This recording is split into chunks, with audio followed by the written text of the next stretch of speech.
Alhamdulillah kita hari ini bisa berkumpul setelah sekian lama.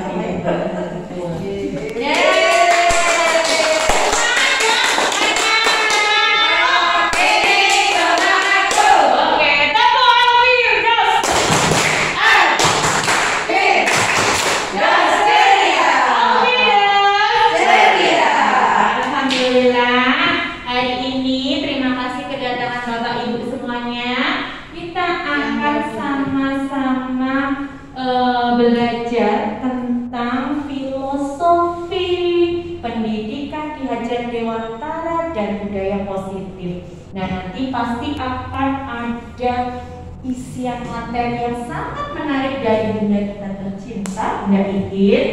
Tapi sebelumnya saya akan bacakan susunan acara untuk hari ini. Yang pertama adalah nanti akan ada sambutan dari prinsipal kita, dari EY Auditor Bunda Sixta Madubara. Yang kedua adalah sambutan dari Headmaster Kepala Sekolah dari Sekolah Penggerak Bapak Muhammad Natsir. Dan yang ketiga nanti adalah isian dari Bunda Iin terkait filosofi pendidikan Hajar Dewantara dan budaya positif. Setelah itu nanti akan ada tanya jawab. Kalau kegiatan yang pertama sambutan yang pertama adalah sambutan dari prinsipal kita Bunda Sixta Madubara. Dipersilakan. Baik, terima kasih. Assalamualaikum warahmatullahi wabarakatuh. Waalaikumsalam warahmatullahi wabarakatuh. Semangat pagi. Alhamdulillah ya, semangatnya masih tetap membara. Artinya setelah pembelajaran hari ini ada penguatan dari modul yang akan disampaikan oleh Bunda Iin. Saya lihat teman-teman juga aktif, semangat. Semoga nanti yang masih di kelas segera bisa bergabung di sini. Alhamdulillah hari ini kita ada waktu untuk bisa bersama-sama belajar dan mudah-mudahan apa yang kita dapatkan hari ini semakin memberikan penguatan dan wawasan terhadap apa yang disampaikan, dan barangkali ada hal-hal yang mungkin menjadi hal baru yang harus kita tingkatkan dan kemudian bisa diimplementasikan di sekolah kita. Terima kasih Bu Iin hari ini meluangkan waktu untuk teman-teman semuanya. Semoga kegiatan ini nanti bisa ada sesuatu yang bermakna dan bisa diimplementasikan di kelas. Dari saya cukupkan sekian. Terima kasih. Wassalamualaikum warahmatullahi wabarakatuh. Waalaikumsalam warahmatullahi wabarakatuh. Terima kasih Bunda Sixta sudah memberikan sambutan. Selanjutnya adalah sambutan dari Kepala Sekolah Sekolah Berak. Mohon silakan ya Nasir, dipersilakan.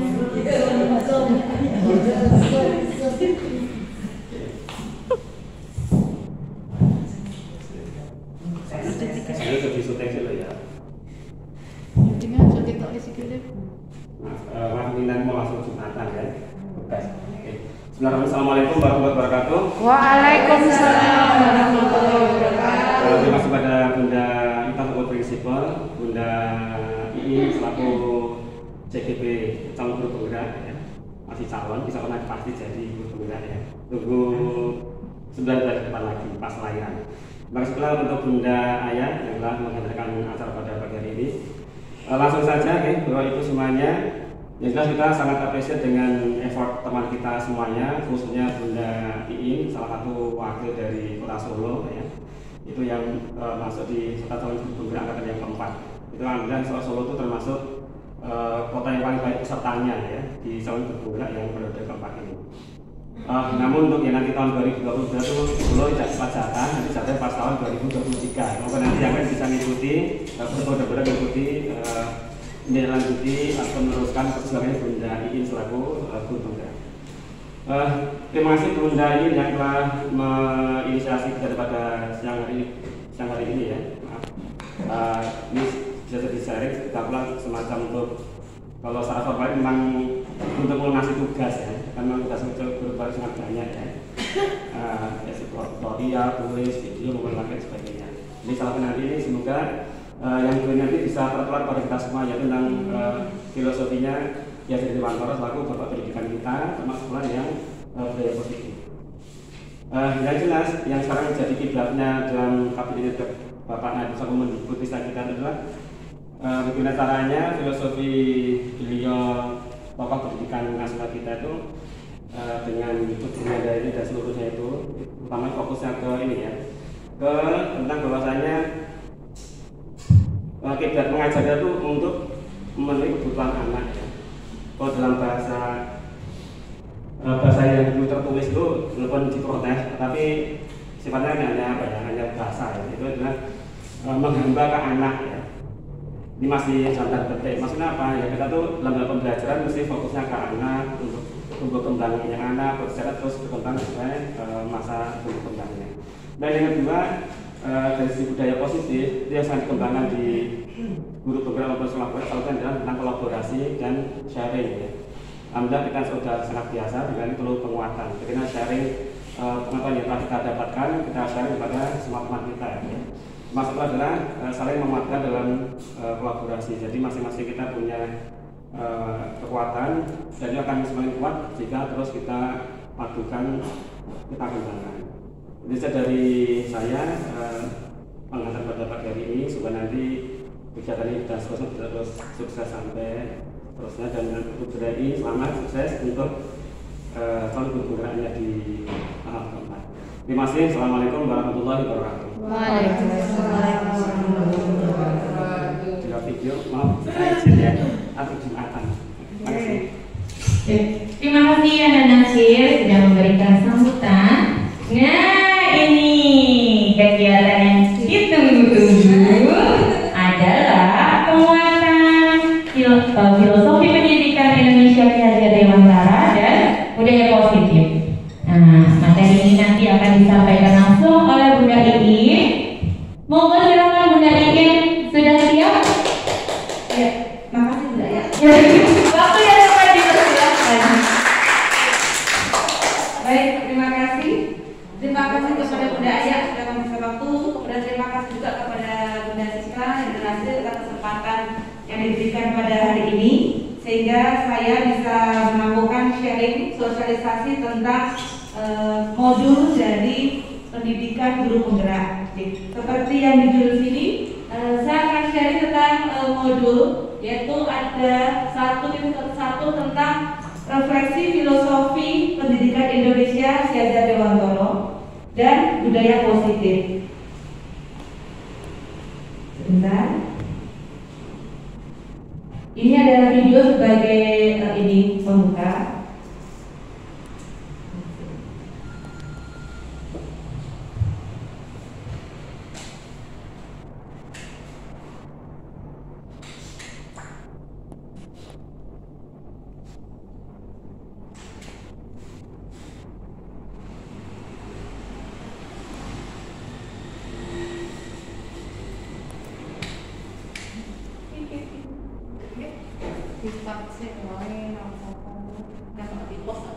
Saya untuk bisa menyalakan ini volume. Nah teman-teman, ini ada sedikit video, nanti bisa kita belajar, kita lihat dari sini apa yang kita lihat.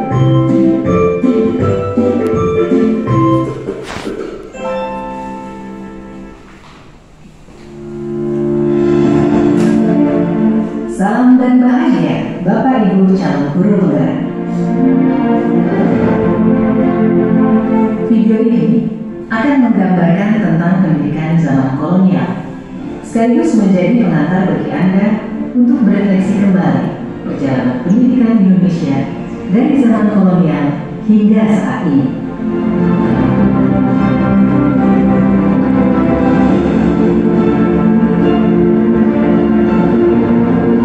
Tahukah Anda, pada tahun 1854, beberapa bupati menginisiasi pendirian sekolah-sekolah kabupaten, tetapi hanya untuk mendidik calon-calon pegawai.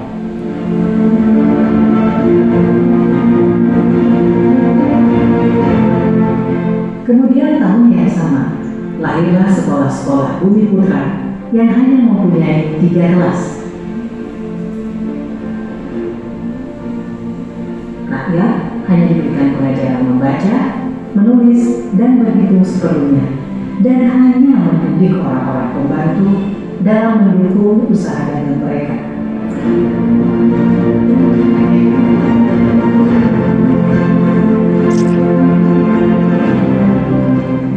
Pemerintah Hindia Belanda memberikan kelonggaran kepada para calon mubir dokter Jawa untuk mendapatkan pendidikan dan pengajaran. Namun, tahukah Anda mengapa?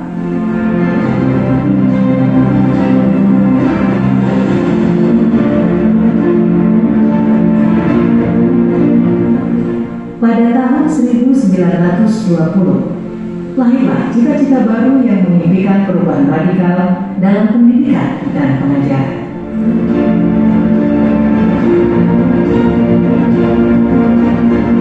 Dan pada tahun 1922, lahirlah Taman Siswa di Yogyakarta sebagai sebuah gerbang emas kemerdekaan dan kebebasan kebudayaan bangsa.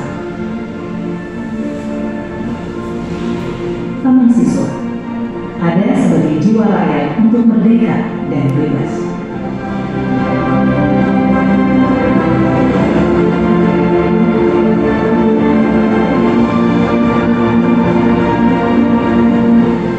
Lalu, apakah kita sudah merdeka?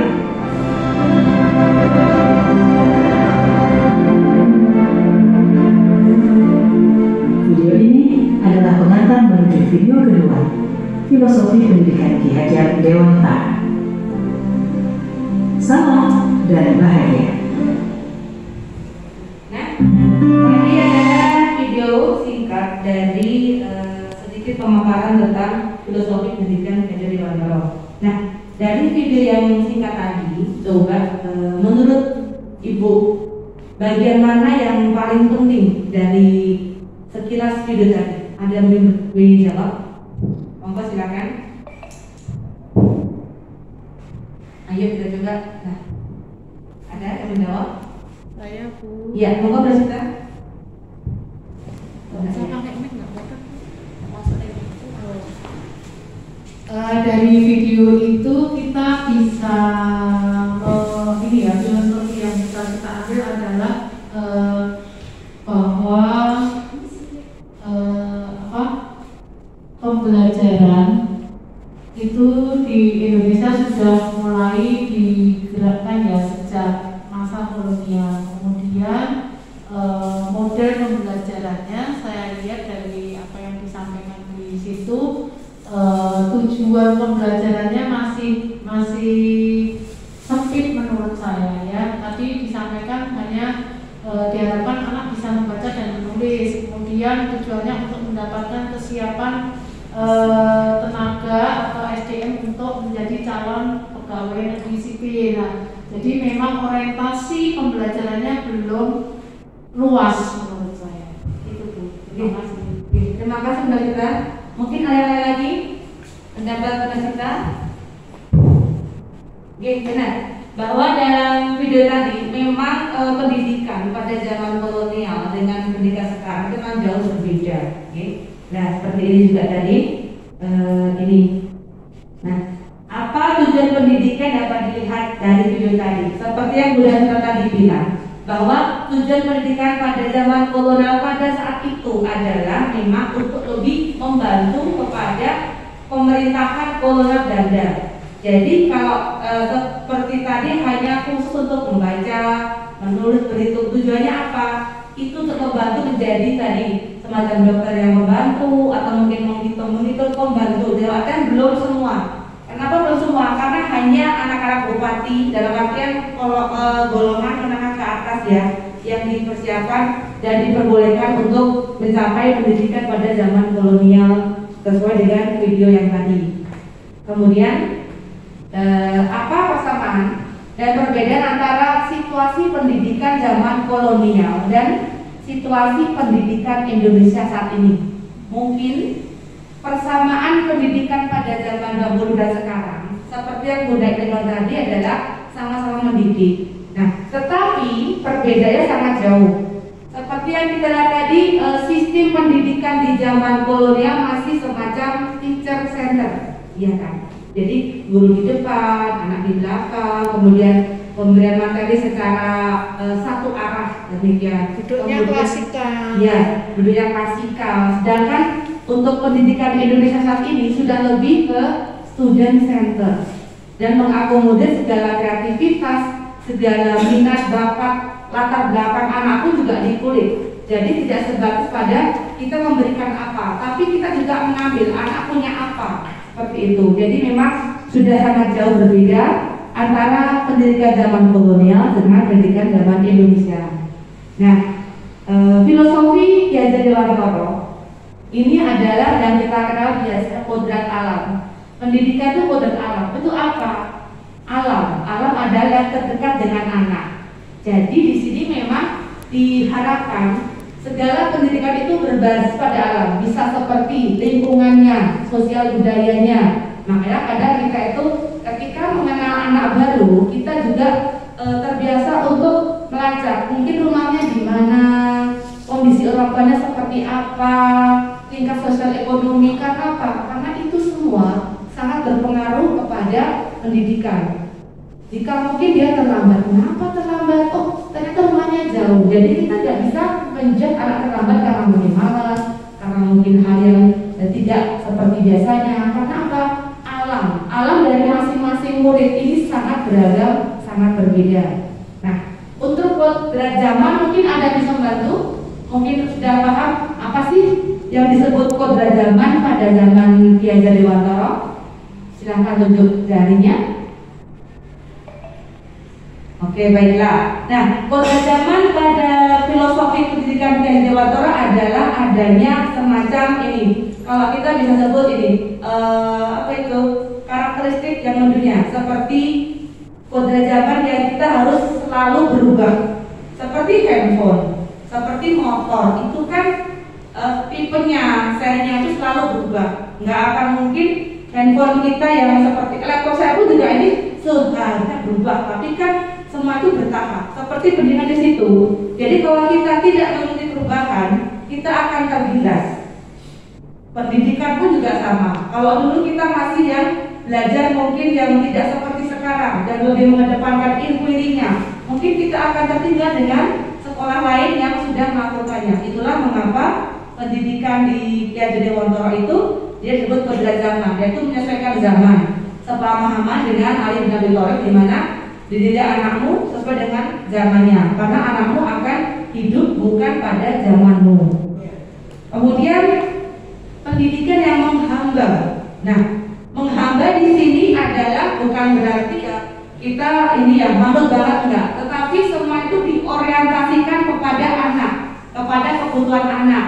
Dari yang student center, dari yang pemilihan media-media itu beragam ya. Jadi semuanya itu diharapkan guru itu sebagai motivator, fasilitator, tetapi juga tidak serta-merta dia harus ditaati semuanya. Dalam artian ada saat tertentu murid itu juga difasilitasi untuk mengungkapkan pendapatnya, mengungkapkan minat bakatnya, apa yang dia inginkan, sehingga guru pun bisa memahami dan kemudian mengarahkan anak itu mau arah mana dan sesuai dengan bidang pendidikannya. Mungkin teman-teman sudah lebih familiar ya, yaitu ada 6. Yang pertama adalah beriman, bertakwa kepada Tuhan Yang Maha Esa, dan berakhlak mulia. Di mana yang pertama itu adalah faktor pertama ya, seperti istilah pertama Pancasila, ke Tuhan Yang Maha Esa. Jadi dari sikap yang beriman, bertakwa kepada Tuhan Yang Maha Esa, dan berakhlak mulia itu diharapkan anak-anak punya dasar yang kuat. Ketika dia sudah beriman, otomatis dia akan mendapatkan sesuatu yang positif, memberikan juga sesuatu yang tidak bertentangan dengan ajaran agama yang dianutnya. Kemudian profil yang kedua, mandiri.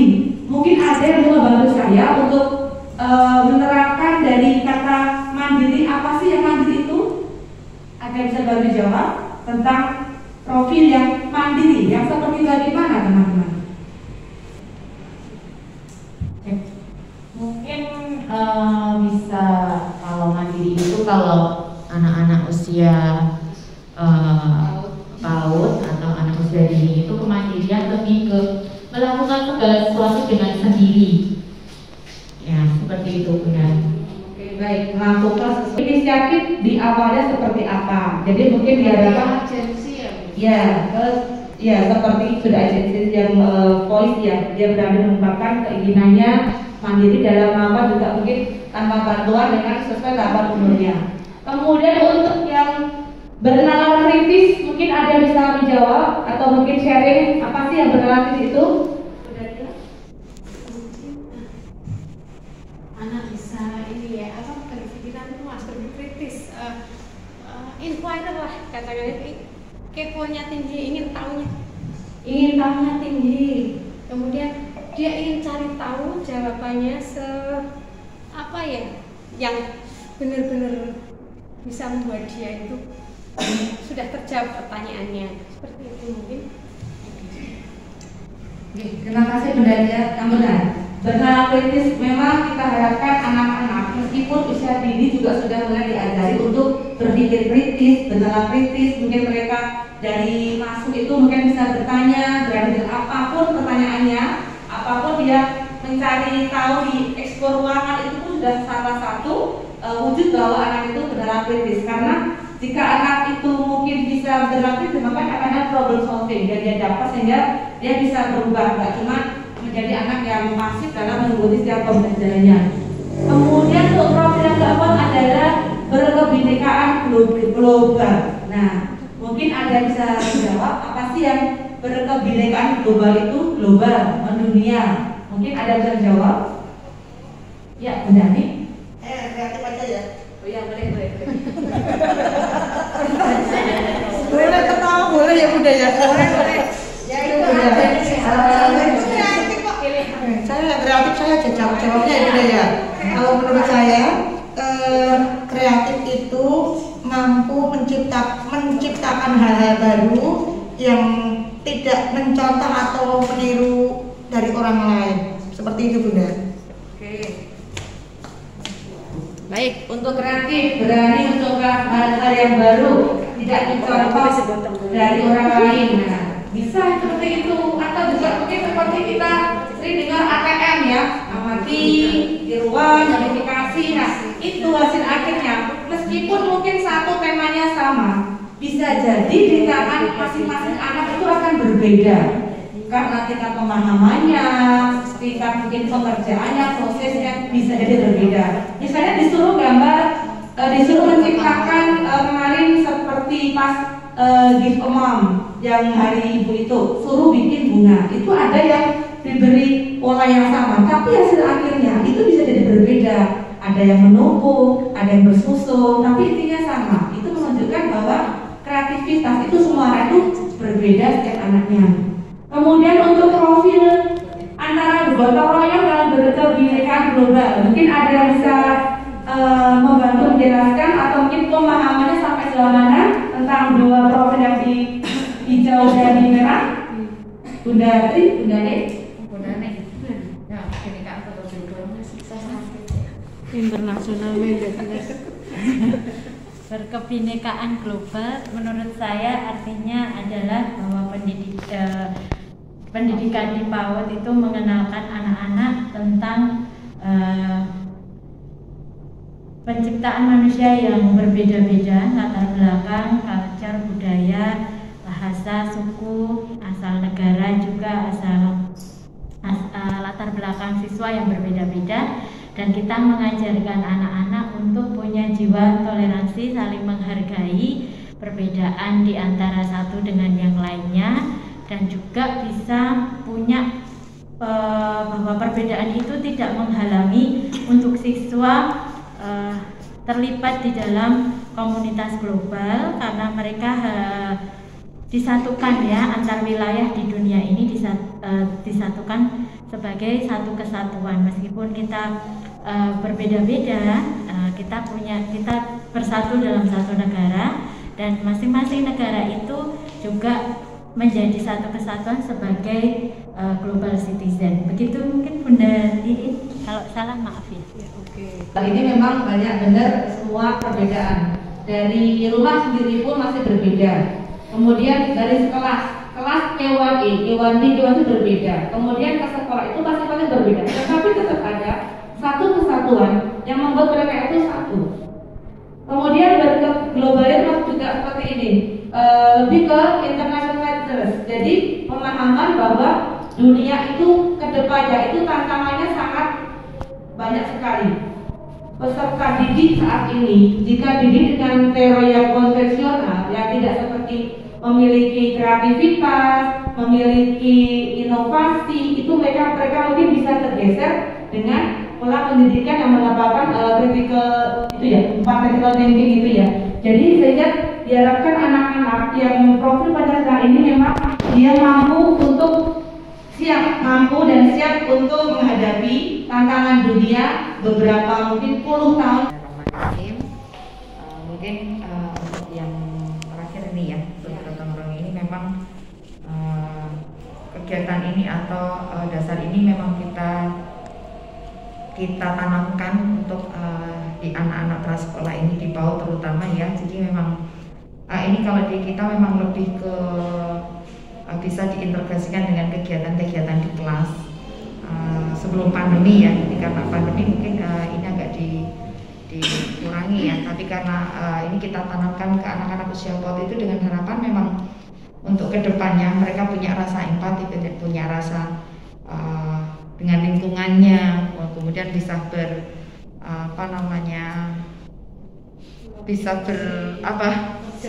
bekerja sama, bersinergi dengan semua yang lingkungannya seperti itu. Mungkin itu jawaban dari saya, Bunda Iin. Terima kasih Bu Desi, benar sekali.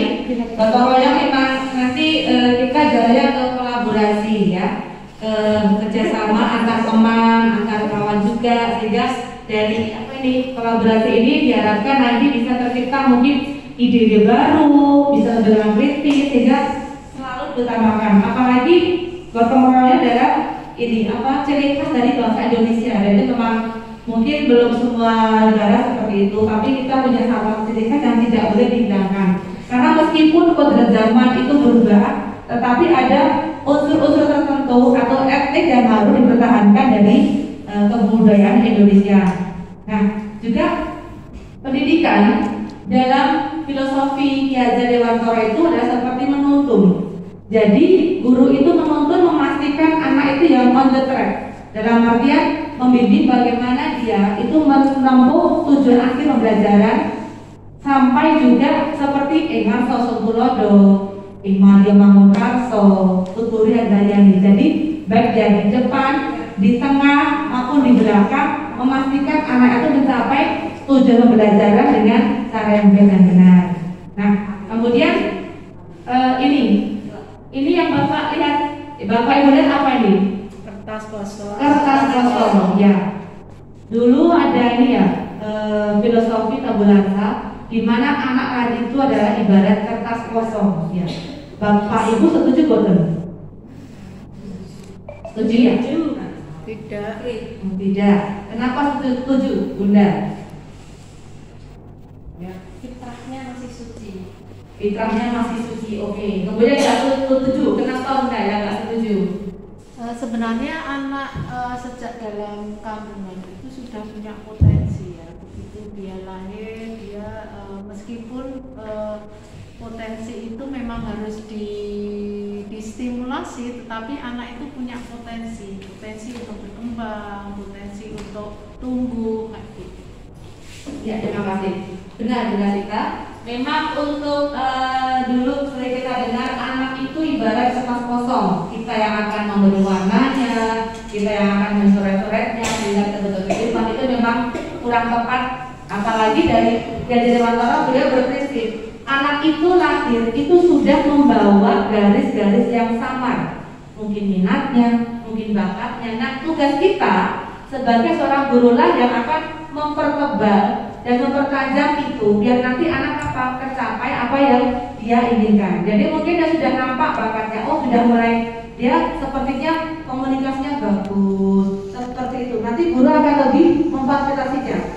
Guru akan menelaah belakangnya bagaimana, kemudian guru juga akan mencari tahu ternyata dia sudah mampu untuk yang lebih tinggi dari teman-temannya, sehingga dari diharapkan anak itu memang tidak seperti kertas yang putih, tetapi sudah ada garis-garis samar Sehingga tugas guru itu untuk menuntunnya dan memberikan yang terbaik sehingga tercapai apa yang dia cita-citakan. Nah, untuk filosofi pendidikan Kedidawantoro, saya rasa cukup. Kemudian kita akan beralih ke budaya positif.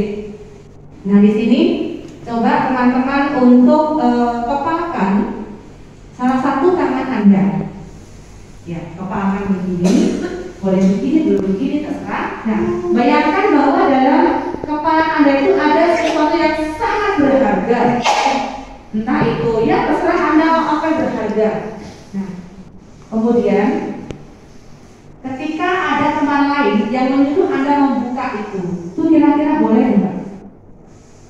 Itu sangat berharga, Anda pertahankan. Ketika ada orang lain yang kemudian pengen membuka itu dengan paksa, itu kira-kira bisa apa enggak? Kalau dengan paksa tidak diizinkan, tapi kalau tidak memaksa boleh melihat. Oke. Ya, anggap ini adalah simulasi gitu kan. Ini adalah simulasi respon. Jadi memang sama dengan. Kemudian ini adalah diibaratkan ini teman-teman. Simulasi kontrol ya. Jadi dalam diri kita itu punya kontrol terhadap apa yang kita punyai. Seperti kita bisa mengontrol kepala tangan ini. Andai kata teman lain ini membuka. Kalau saya tuh nggak mau membuka, ya pasti nggak akan saya buka. Tetapi andai kata mungkin ada yang memberikan sedikit masukan, goyangan, juga dikit dong, gitu dalam artian mulai ada info, mungkin saja kita bisa membuka apa yang menjadi benda-benda tersebut. Itulah disebut simulasi kontrol. Jadi kita sebagai manusia wajib dan harus mempunyai kontrol terhadap diri kita. Begitu pula dengan murid. Kita bisa punya kontrol terhadap murid kita, tetapi murid pun juga punya kontrol terhadap dia sendiri. Dalam artian guru, mungkin dia bisa memerintahkan anaknya, misalkan saatnya ini, mungkin masukkan tasnya, itu kan kontrol ya ke anak ya. Bisa jadi anaknya mungkin dia belum mampu, karena dia kontrolnya, aku mau main dulu, nanya dulu. Nah, seperti itu kita sinkronkan, karena terkadang simulasi respon dan kontrol ini juga saya sendiri masih belajar, karena dalam untuk TK itu kan untuk segala rule aturan itu masih dipegang guru. Kita memberikan aturan di awal itu juga tidak dalam seminggu 2 minggu, bisa dari sebulan 2 bulan kita ulang-ulang sampai anak itu terbiasa dengan segala aturan yang ada. Nah, kalau dari kontrol ini juga sama, kita juga berusaha mengontrol anak dulu, sehingga bagaimana nanti anak akan mulai terbiasa bahwa memang ada beberapa aturan yang memang kita terapkan untuk apa, demi kebaikan juga, demi di kelas seperti bagaimana Anda lebih terkondisikan. Nah, kemudian selanjutnya adalah tentang budaya positif keyakinan kelas. Kenapa sih keyakinan kelas? Apa bedanya dengan peraturan? Peraturan dengan keyakinan. Mungkin Bunda Tri bisa membantu sharing tentang perbedaan keyakinan. Kenapa bukan peraturan?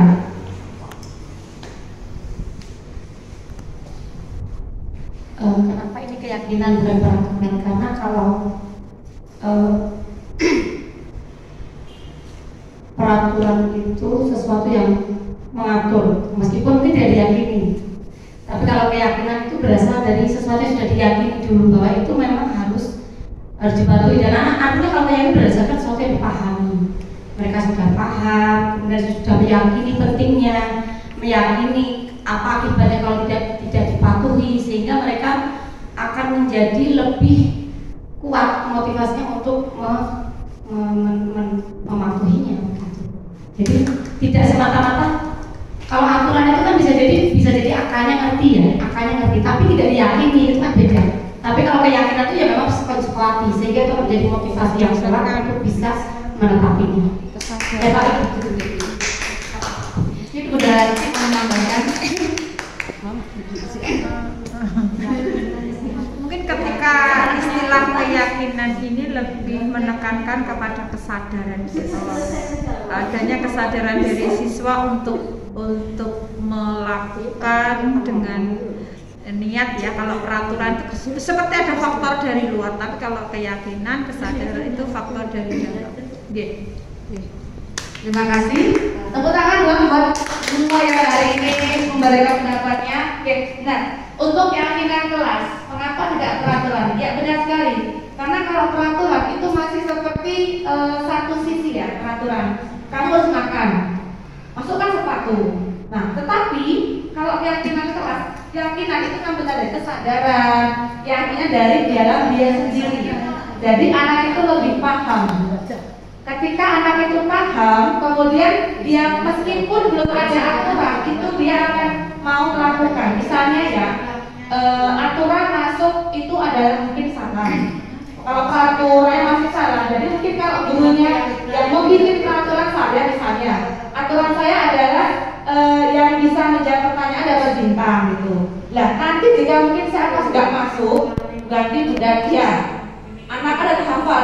Biasanya kalau Bunda itu aturannya kalau yang bertanya berani dapat bintang. Ketika mungkin Bunda dia mengajar, ketika yang bertanya itu tidak dapat bintang, itu akan anak bingung. Kok nggak seperti yang kemarin itu? Nah seperti itu. Tetapi kalau anak sudah yakin bahwa ketika dia bertanya, itu mungkin dia dapat penghargaan bahwa anak itu lebih baik. Dalam arti lebih berani. Itu mungkin tanpa guru yang memberikan peraturan, siapapun gurunya itu dia akan terbawa bahwa dia itu aku adalah anak yang respecter, aku anak yang sudah berpendapat seperti itu.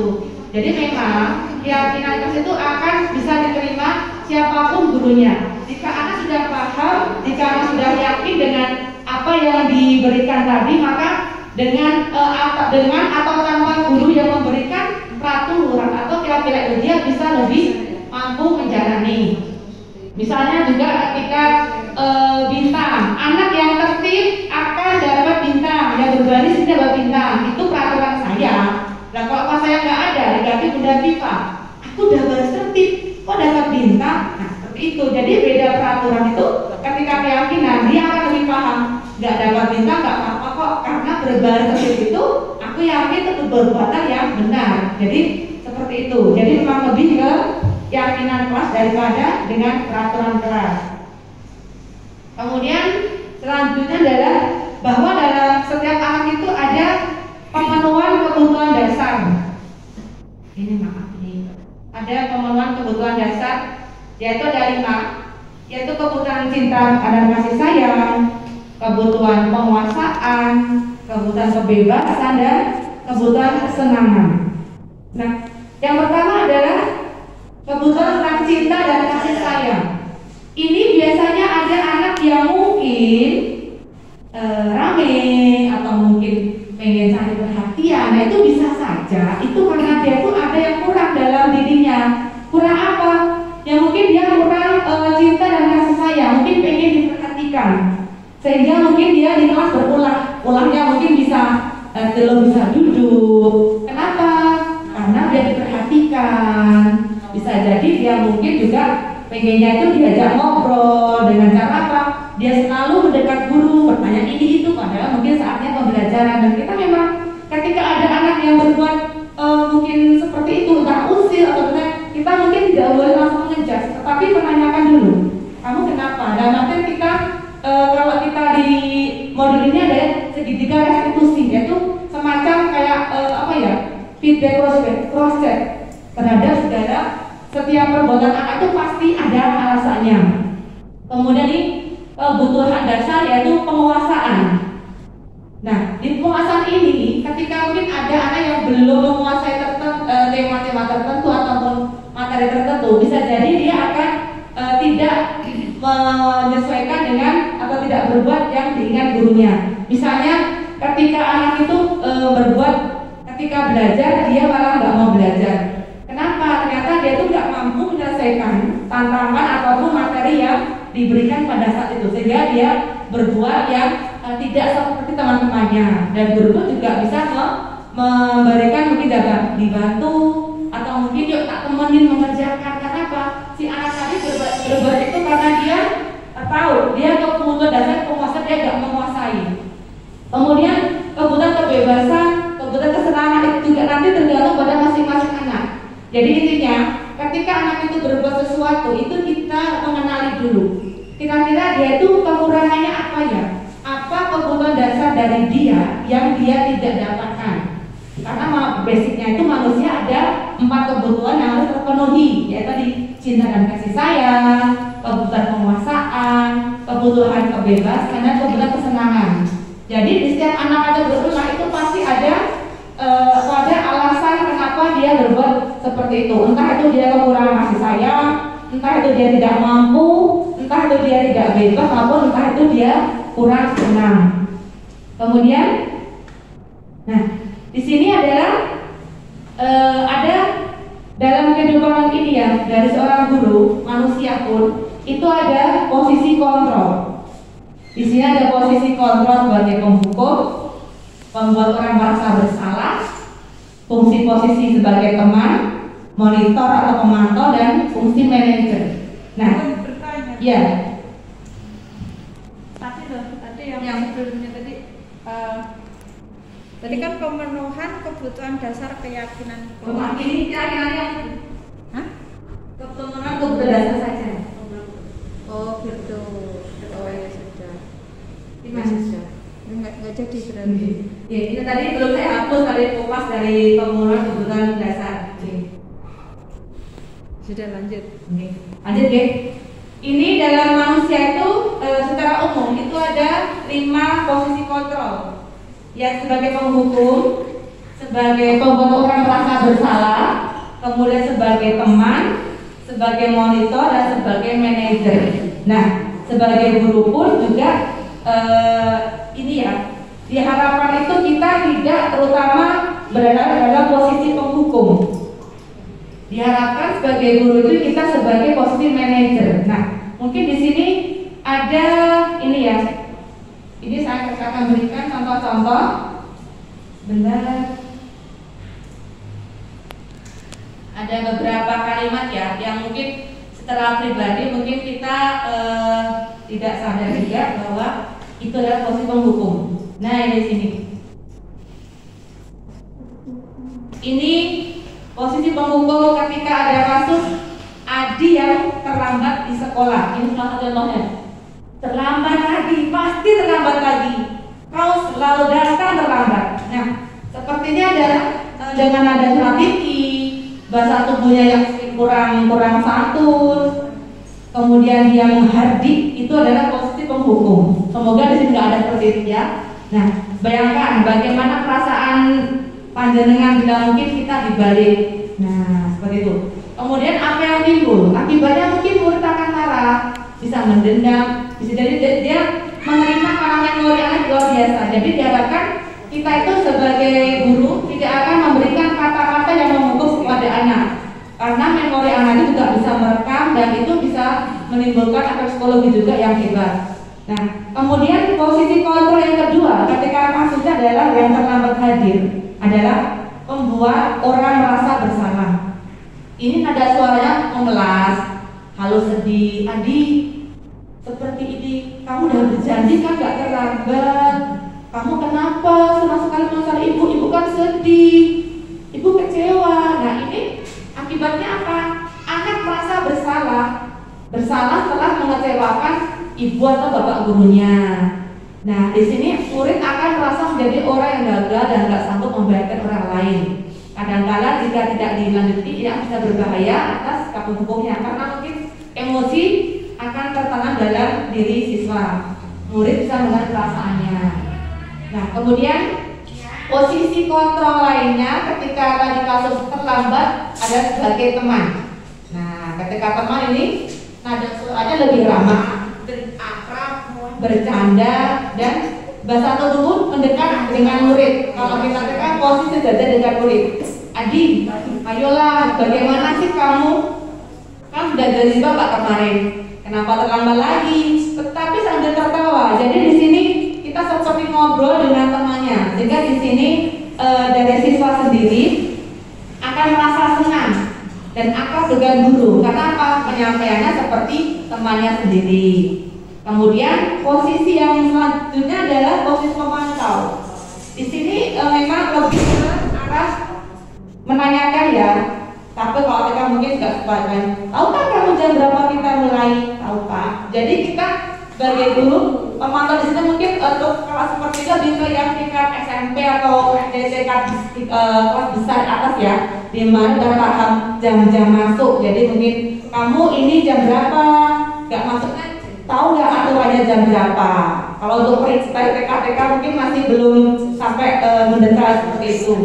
Kemudian untuk posisi manajer, nah kalau posisi manajer memang mungkin nada suaranya tulus dan pemilihan kata-katanya pun juga seperti memproses ya. Jadi seperti manajer yang mengkoordinasi, memberikan solusi. Jadi lebih sistem yang seperti ada sharing dari aku berikan ini, kamu ini. Jadi lebih banyak bagaimana diskusi dari situ di sini.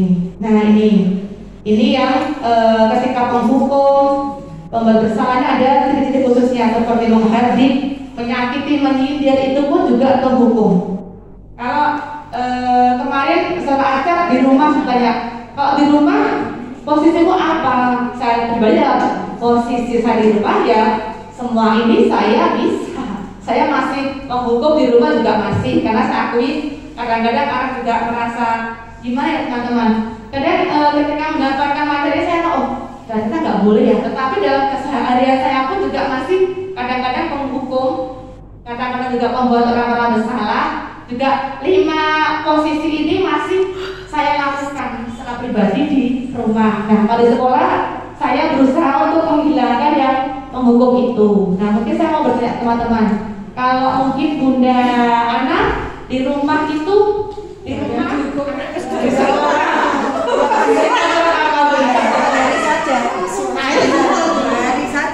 ada 2 posisi ya. Kalau di rumah kita hanya berdua. Saling mendukung, saling melengkapi. Sebenarnya tidak ada hukum atau kita kasih pengertian.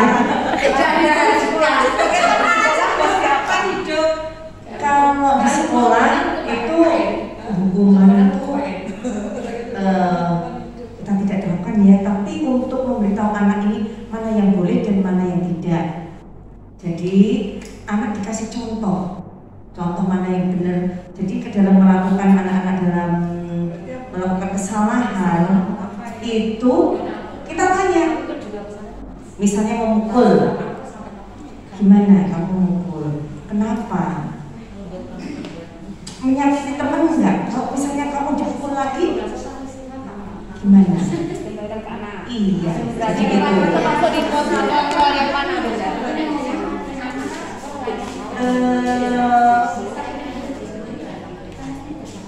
Nah, yang ke kontrol diri itu ya, yang nomor Ada 5, penghukum, pembuat orang bersalah, sebagai teman, pemantau dan manajer. Kira-kira kalau tadi berarti manajer. Oke, baiklah. Iya. Karena asalkan belum kena hukuman. Walaupun kalau untuk sholat pun kan sesuatu kan dalam Islam gitu. Artinya kalau apa memang bisa penghukum memang tidak boleh diterapkan. Kalau membuat orang merasa bersalah ini juga usia agak besar. Jadi yang 2 depan ini perlu untuk orang yang sudah besar. Karena apa? Anak yang sudah besar kesalahannya itu beda dengan anak yang sudah kecil. Anak besar itu sudah mumayyiz, sudah paham. Kalau dia sudah paham hukum, maka dia perlu dikenakan yang namanya konsep hukuman.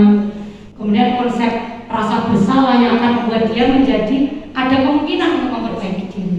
Kalau tidak pernah merasa bersalah, tidak pernah disalahkan, bagaimana mereka akan memperbaiki diri? Kalau misalnya ini untuk orang dewasa, terus kapan harus istighfar? Tidak pernah salah.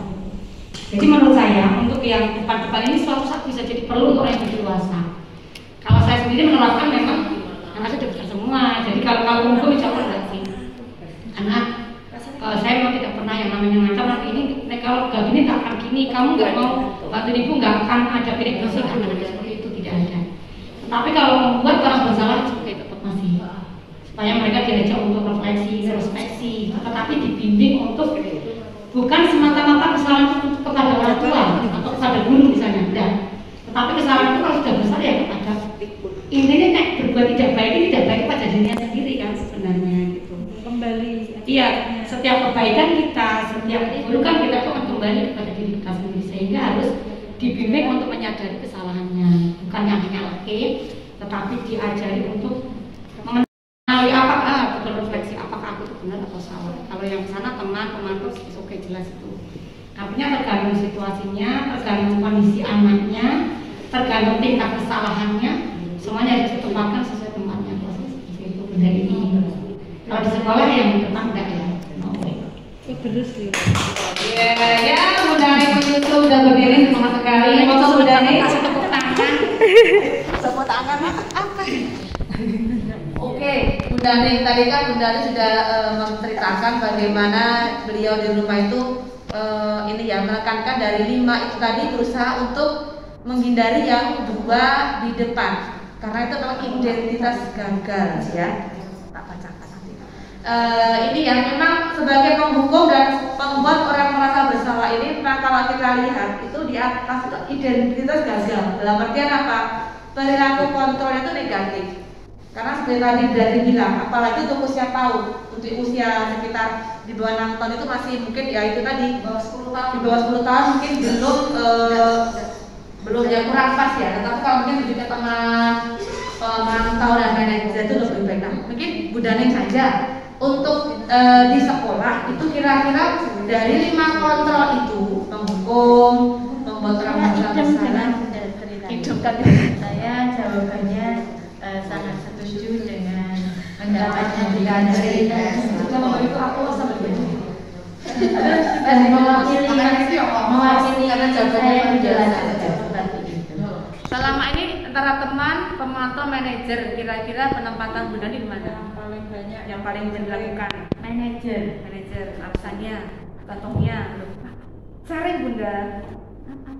Manajer kan, tadi kan ngambil posisi sebagai kontrol diri manajer. Seperti apa contohnya Bunda? Gimana ya, mengelola manajerial kelas ya, mengelola kelas. Ketika anak melakukan kesalahan. Iya, ketika anak melakukan kesalahan kita bersikap sebagai seorang manajer, sebagai orang ketiga. Artinya nanti anak-anak yang berselisih, yang melakukan kesalahan, kita beri kesempatan untuk merefleksi dan salahnya di mana, terjadinya pertikaian karena apa, untuk kita beri kesempatan waktu mereka berpikir bagaimana menyelesaikan masalah itu. Nah, nanti baru diselesaikan bersama-sama, kita cari kesepakatan solusi dari kedua belah pihak. Begitu Bunda. Baik, alhamdulillah ya bisa mungkin. Jangan diharapkan yang paling utama kita manajer bisa seperti feedback, seperti ngobrol, kemudian dikembalikan ke keyakinan kelas. Dalam artian ini benar nggak? Kira-kira kamu yakin bisa berubah? Jadi yang seperti ngobrol dengan teman, tetapi ada titik-titik tertentu yang harus kita tekankan bahwa perbuatan itu salah dan dibenarkan dengan kembali ke fakta, kemudian ke perasaan anak juga, sehingga diharapkan nanti anak-anak itu yang bersalah dia akan menyadari kesalahannya tanpa merasa terhakimi banget. Dia lebih paham, lebih yakin bahwa ternyata kalau aku seperti ini hasilnya begini, akan lebih baik seperti ini. Nah, itu akan dikomunikasikan dengan kedua belah pihak, guru dan siswa, dan mungkin juga kita kerjasama ke orang tua juga semakin bagus. Sehingga tri sentra pendidikan selanjutnya adalah segitiga restitusi, di mana adalah sebuah cara menanamkan disiplin positif pada murid. Nah, ini adalah ada langkah-langkah untuk dalam ini ya, dalam segitiga restitusi, yaitu satu adalah menstabilkan identitas, yang kedua validasi tindakan yang salah, dan yang ketiga menanyakan keyakinan kelas. Nah, ini kemarin saya sudah coba, itu kan juga salah satu tugas saya ya, itu untuk ke kelas, yaitu ketika ada anak yang kurang fokus pada pembelajaran, di mana dia hanya berlari, mendekat ke sana ke sini, ya. Kemudian suatu saat saya ajar sambil duduk berdua, jadi duduk posisinya itu seperti ngobrol gitu, kemudian mulai menstabilkan identitas. Di sini bisa dicontohkan adalah Bunda Iin juga pernah kamu. Jadi membuat anak itu merasa ternyata guruku juga pernah seperti aku kok, kayak gitu. Kemudian jadi anak itu merasa bahwa dia juga melakukan hal yang sama. Bunda itu juga pernah melakukan sama. Misalkan seperti Bunda ini juga pernah loh seperti kamu, nggak bisa diem, lari-lari, seperti itu. Jadi identitasnya sama antara anak yang berbuat kurang seperti tadi sama dengan gurunya, pembelajaran itu sih. Nah, kemudian yang kedua adalah validasi tindakan yang salah. Ini maksudnya menekankan bahwa ternyata perbuatan itu tidak benar. Kemudian juga kita berikan argumennya. Kenapa nggak benar? Kenapa tindakan salah? Karena ternyata bisa menyakiti teman, bisa mengganggu lainnya, mengganggu proses pembelajaran, bahkan mungkin bisa menyakiti diri sendiri. Entah itu mungkin terangkut meja ataupun jatuh. Nah, itu juga kita ungkapkan semuanya. Kemudian yang terakhir adalah menanyakan keyakinan. Di sini saya contohkan kita tanya balik. Kira-kira ya menurut saya kemarin Ian contohnya. Kayak Ian kira-kira bisa nggak ketika nanti besok itu bisa lebih tertib? Karena tadi berdasarkan fakta sebelumnya, Ian bisa. Nah itu kita pegang. Ketika dia benar-benar bisa, dan artian dia yakin ya, dia sudah menanyakan keyakinan sendiri. Jadi guru seperti ini, meyakinkan kamu tadi kan lari-larian, Bunda pernah juga lari-larian. Ternyata itu salah, bisa tadi konsentrasi, mungkin menyakiti diri sendiri. Kemudian terakhir adalah menanyakan kembali, kira-kira hal baik apa yang akan bisa kamu lakukan setelah ini. Nanti biasanya anak akan berjanji dalam artian dia ada paham, oh ternyata itu nggak baik ya. Nah besok berarti dilakukan enggak. Dan di sini posisi manajer juga masuk. Jadi manajer itu semakin proses ya dengan data yang sebelumnya aja, dengan dia ke depan mau seperti apa. Jadi diharapkan dengan 3 langkah segitiga restitusi ini, diharapkan perilaku anak itu bisa berkembang menjadi lebih baik, berubah lebih baik. Tapi yang memang untuk usia PAUD itu memang tidak instan ya ibu-ibu. Jadi tetap ada proses yang diulang-ulang. Bisa jadi yang sudah saya restitusi itu ke depan dia bisa melakukan kelas lain yang sama lagi, itu bisa jadi karena itu terjadi. Karena apa? Usia kita anak IWA itu masih memerlukan pengulangan untuk setiap peraturan, setiap keyakinan. Kelas agreement juga ada. Nah, seperti yang tadi yang kira-kira waktu itu kita tempatkan bahwa anak-anak itu mengerti. Seperti tadi apa sih misalnya mungkin berterima kasih ketika diberi sesuatu. Agreement seperti itu. Anak paham kenapa terima kasih. Jadi anak itu akan tidak mengucapkan terima kasih hanya ketika ada guru itu. Ketika mungkin dia di rumah, ketika ada orang itu akan terbawa secara otomatis. Karena apa? Karena dia sudah meyakininya bahwa itu perbuatan yang benar, perbuatan yang bagus. Itulah kenapa keyakinan tadi kita pentingkan daripada peraturan kelas. Karena dengan keyakinan itu juga sama. Ketika di evaluasi diri ini menanyakan keyakinan, anak yakin, anak paham, dan dia ketika kedepannya diharapkan dia tidak akan melakukan perbuatan yang sama, sehingga perubahan positif akan dia dapatkan di situ. Nah mungkin dari paparan saya ini ada yang bertanya, ada yang mau memberikan saran, monggo silakan. Ada yang ingin ditanyakan dari materi yang sudah disampaikan Bunda Iin tadi. Mungkin banyak pertanyaan di kepala yang terlintas setelah mendengarkan filosofi pendidikan yang Hajar Dewantara ataupun budaya positif yang bisa diterapkan di sekolah. Misalkan, monggo siapa yang ingin bertanya atau memberikan tanggapan, atau mungkin sharing juga boleh Bunda. Jadi mungkin kelasnya sudah melakukan yang tadi remote control juga boleh, terserah teman-teman. Monggo. Ayo, monggo Bunda, silakan yang mau sharing, yang belum tadi mungkin belum ini ya, belum cerita atau sharing. Ada? Atau saya tunjuk?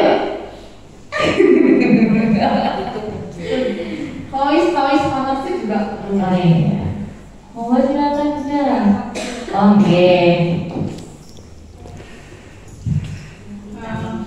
Di sesi ini yang disampaikan oleh narasumber tadi memang menyajikan informasi yang beda gitu ya, dan atau sesuatu istilah, kemudian konsep-konsep yang baru. Katakanlah ini langkah evaluasi itu adalah menstabilkan identitas. Ini ketika kita mencoba berpikir menstabilkan identitas itu seperti apa gitu ya. Mungkin itu memang bagian dari refleksi selama ini kita lakukan, kita mengenali, kemudian kita mengetahui langkah-langkah apa atau apa yang sudah kita lakukan gitu ya. Tetapi istilah yang digunakan di sini adalah menstabilkan identitas. Itu kalau sekali dua kali kita memikirkannya, kemudian itu susah gitu ya, susah gitu ya. Jadi kita memang perlu sering-sering untuk mengenali, mendengar, kemudian memahami konsep di kurikulum baru ini, kemudian memastikan bahwa apa yang sudah kita pahami sebelumnya, pengetahuan tentang kurikulum sebelumnya itu ada korelasinya hal apa gitu. Kemudian sehingga memantapkan kita bahwa sesuatu yang sudah kita lakukan itu, oh ini loh tentang ini, bahwa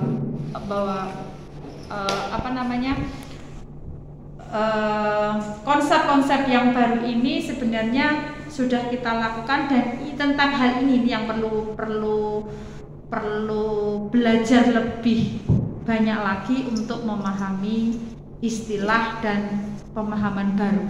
Itu aja yang saya rasakan setelah hari ini mengikuti sosialisasi. Terima kasih. Terima kasih Bunda Titik. Memang benar, dalam artian sama sekali saya belum pernah hafalnya mendengarkan dan membaca.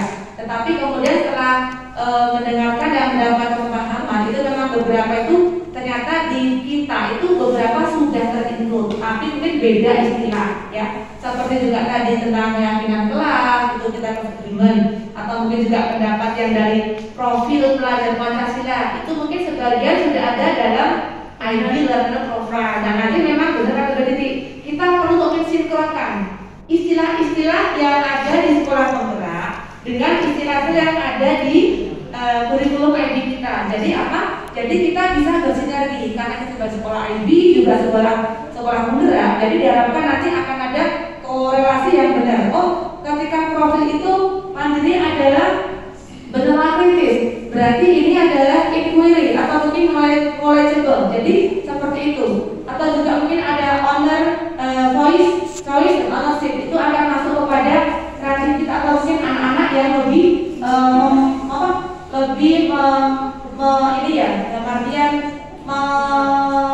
mengajukan pendapat, mengungkapkan minat bakat itu ternyata juga sudah masuk dalam student agency dalam kurikulum IB. Terima kasih Titik, nanti akan dengan Bapak Kepala Sekolah yang Muhammad Nasir nanti coba akan kita bedah kurikulum yang dari sekolah penggerak dengan kurikulum IB, sehingga nanti akan timbul korelasi bahwa kita pun juga berusaha dan mungkin sudah dan akan bergerak sebagai sekolah penggerak, tetapi dengan konsep IB yang lebih dalam konteks seperti yang kita tingkatkan dari yang sekarang ini. Oke, demikian hari ini pemaparan dari saya.